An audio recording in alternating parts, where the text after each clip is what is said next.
everybody, it's me Andrew. Get out into nature and tune in for yourself. Resonates with the Earth's electromagnetic field via 432 Hertz, the universal frequency. So today I'm going to go over the gateway, opichus gateway, and I'm going over serpent energy. This could also be Plutonian energies, more unconscious energies, the opening up the subconscious, and taboos, right? And then obviously the opening up or the rising of the Kundalini during this time, and various different systems that temper the electromagnetic structure of our body. So let's get into this. So the times of the season, or the seasonal times right now, are coming to a certain type of depth, right? The energy right now is within Scorpius, right? Scorpius, and then it's on to Sagittarius. This is the zodiacal energies that are correspondent to the dominancies that are rising right now, or equilibrizing everything. But within the cusp of this, there's a gateway, which is opichus, the 13th zodiac, which is included sometimes here in the zodiacal wheel. There's much more energies, entities to be able to follow within a calendar, but I'm only going into opichus right now because this is the one that is pretty much used in America for the most part, right? Kind of like the 7 chakra system, so like a 13 chakra system, or even like 112 chakra system, right? There's many different systems, but you can use simpler systems to simplify things, right? So the 13th zodiac is opichus, and it's a cusp energy between Scorpius and Sagittarius, right? So pretty much it's a gateway into a higher density of being, right? There's actually a stargate that is open ritualistically or even cosmologically within this various time of the seasons, right? So whenever that cosmological process is blossoming in this cusp, you're able to find a deeper sense of realization through the abyss that is reflected upon.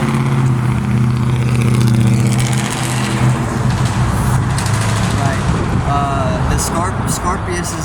The energy of Scorpius is the most mysterious, right? Or it's the darkest. It's the water sign, and it's pretty much ocean trenches. Plutonian energies. Plutonian energy is correspondent with the underworld, or the unconscious, right? This is all that an underworld is an unconscious world, or a world that you're unconscious of. So it remains an underworld to you, or even in collection, right?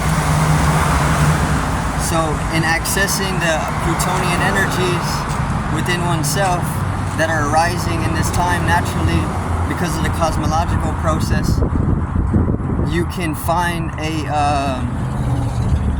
stargate, right, which is going beyond our solar system, which is opichus.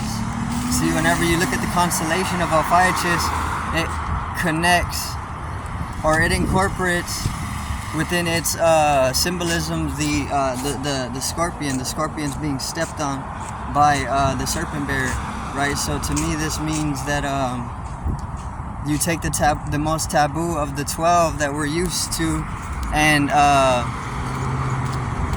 opichus is pretty much desecrating the scorpion, the tabooistic way of the scorpion, for an even further, more mysterious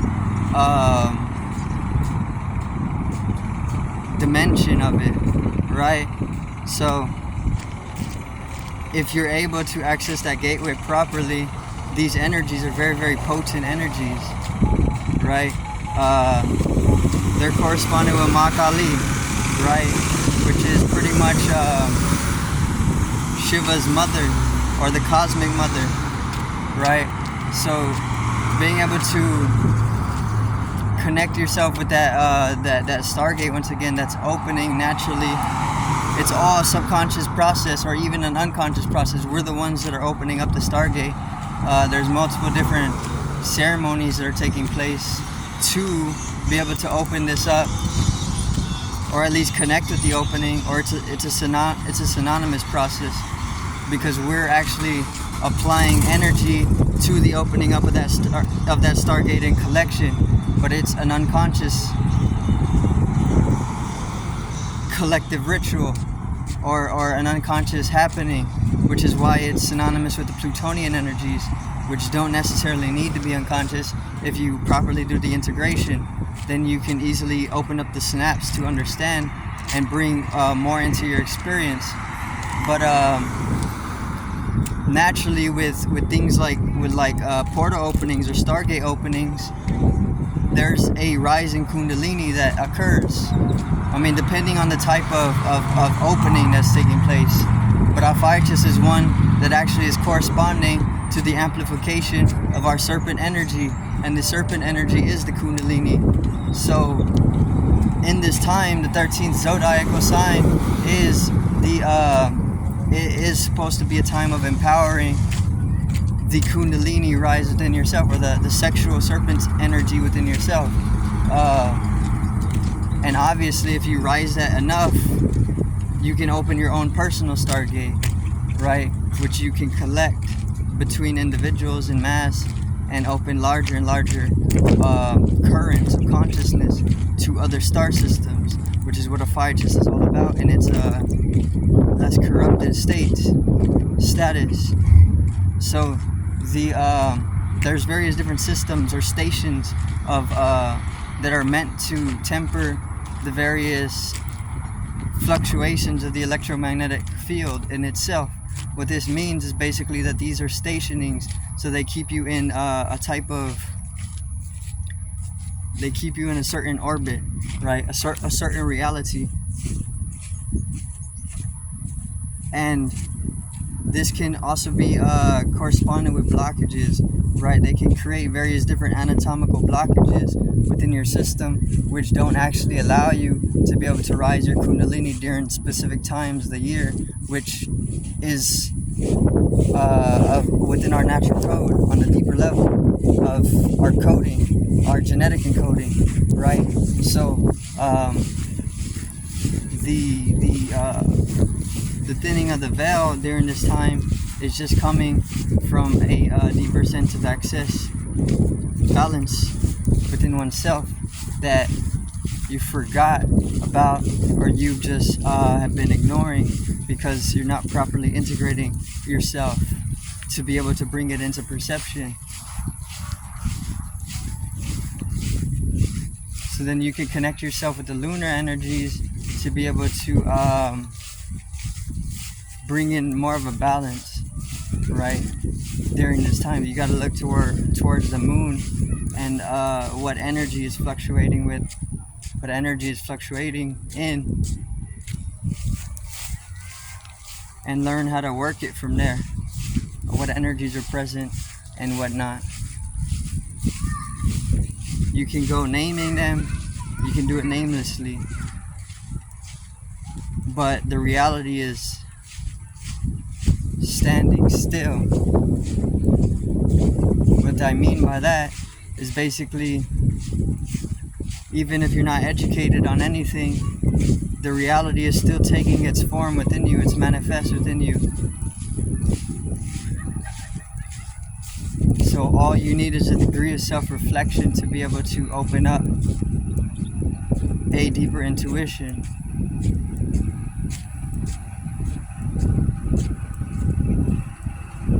So aligning yourself properly with that whole season, or that phase of the globe, allows you to empower yourself with the serpentine energy, which is just bearing the serpent. Then you have to work through whoever is bearing the serpent, which it should be you. You don't have to look towards hierarchical systems. You don't have to look towards royal families or anything like that, or legends or myths, to be able to access free power within yourself. What I mean by this is various different, the hierarchical systems have developed it to the point where you have to, you can't access 0 point energy because they put blockages on it through systems, matrices, whatnot. But you can actually bypass all that if you do it properly, right? So you can't look towards who is bearing the serpent as a specific person, but more so just you, because you are the serpent. You are you're a serpent, right? We all are. This is in our genetic coding. This is Adi Shasha, the remaining, right? If you look towards the Hindu culture, they call the remaining, the DNA, Adi Shasha, which is a serpent born of, or birthing Vishnu, right? Which is the god of sustainment. So, or Krishna even, Krishna, Christ, serpent. So let me see. Oh, you are the serpent once again. Don't look towards any legends or myths, or even hierarchical systems or royal families to be the connecting man, or the connecting mass, or the connecting factor, because you're going to be cheating yourself out of the empowerment that's naturally to be had during this time for everybody on the globe.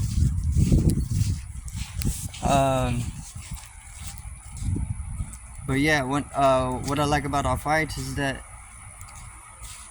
it gets even more taboo or more mysterious than Scorpius. Scorpius is that sign of the 12 at least, which is taboo.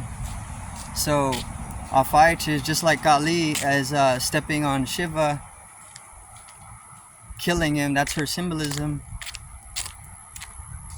And you know Kali's energy, she gets this way. Our fight is the exact same way with the Scorpion, with the Scorpius energy. Right, so if you're properly connected with the energy of a Phychis as an entity, or if you're even just handling the Kundalini in a specific way, then it can definitely be more taboo than, or even more mysterious, or just even more toroidal than Scorpius and its energies as an entity. And I don't know what the energy of Ophiuchus, the elemental frequency and its dominancy is. It could be fire or something like this. I like to think of it as ether because the serpent holds a special connection to ether relative to other species of animal, right? And this is why it remains Adi Shesha. But that's just like theory, you know. It could be any other element that is dominant in. So this is why obviously the various different cultures around the world worship the snake or the serpent, because the serpent holds a very special place within the makeup of our DNA.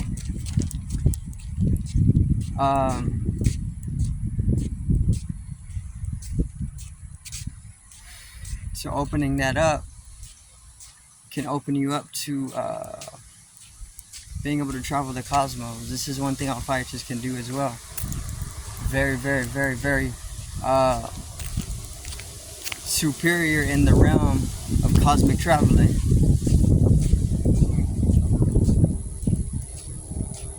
Right, but the empowerment factoring coming into play sets the stage for renewment as the Kundalini likes to rise itself up the spinal cord to naturally cleanse the totality of the being, at least in fractions, which is why it's a process of tempering, in a sense, or cleanse. Rising the Kundalini. There's various different blockages, though. Once again, these are just stationings. There's various different technological developments throughout your electromagnetic field that correspond to various different stationings and technological developments out in the electromagnetic field of the Earth, right? And it all corresponds because it's all the same technology encoded with the same different energies and flux. So you have to understand that they can easily block collections of people from being able to access certain realms or realities, and this is all within a higher intelligence. Obviously, it takes a higher intelligence to be able to do such a thing. So when it comes to higher intelligence, you have to understand to trust as well. There's a lot of trust when it comes to taboos and even mystery, right? You have to trust yourself to fall into the abyss, or you have to make that leap. You have to trust yourself to make a leap into the abyss as you start to disintegrate fear within the self, within the individual ego, and then you're able to come to that understanding that it was not actually, it was a bottomless pit, right? How they say, a bottomless snake pit, that you're able to, you know, just fall to your death, but there's no bottom to it, so there's actually no death, just kind of falling, but it's in deep bliss as well. So you're just falling in love with everything during this time of the year. But I do thank everybody for watching. Once again, peace out, one love, and have a great evening.